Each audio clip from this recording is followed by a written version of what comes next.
Hazreti Abdullah ibn Amr diyen sahaba bir vaqt Resulullah aleyhisselam sahabalar bilen oturanla size bir cenneti adam geliyor diptir Resulullah aleyhisselam. Hemme sahabalar gözleptirle bir gir kaytıptır. Ertirun molya yine Resulullah aleyhisselam şu mübarek sözün tekrar etiptir.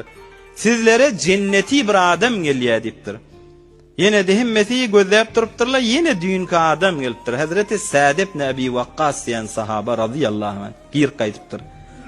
Hey iki ullab Resulullah aleyhisselam cenneti adam deyip buğuşladı. Hazreti Abdullah ibn Amr diyen sahaba bir himmek çarşandan sonra yankın iyirine düşük diye. Men bir näçe gün seň öýüňde bir mihman boljak diye. Şu näme etýäni, näme sebep bolupdyr? Şu cenneti bolarlygyny Resulullah aleyhisselamyň mübarek agzy bilen buğuşlandyrarlygyny biljek bolaqdan gitdi. Bar ýa bir gün geçirýä, giýjän gözläp durýa, bir eýni bir belki mämuli adamlaryň etýän amelleri, giýje turup edafa ibadetleri ýok, günnüz agzy arada da. Ahyrda jydaman sorapdyr. Mene teň öýüňe gelenim Resulullah aleyhisselam sana 2 gün iz we iz aýtdy cenneti adam gelýär diýdi. Senne näme gylyk bar sen cenneti eltýär mene şonu bilmäne geldim. Netije ýetmedim diýipdir. Ol Hazreti Sa'd ibn Abi Waqqas aýdypdyr.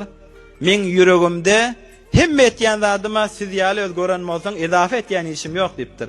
Emma ýüregimde hiç bir musulmana ne kine, ne kuduret, ne bahilçilik hiç bir musulmanyň ösýäni gysganmak diýen zat ýüregimde ýok diýipdir.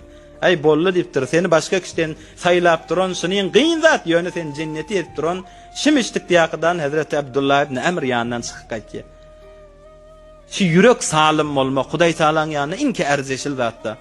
Hazreti Mevlana nagat awadan aýtdy. Dil bet mekun ki khane-i Khudast. Dil bet mekun ki khane-i Khudast. İndil ne caye nale ve gavgas. Şu yüreği biderek etme. Yüreği hesadetten, kineden, güneden, nefretten.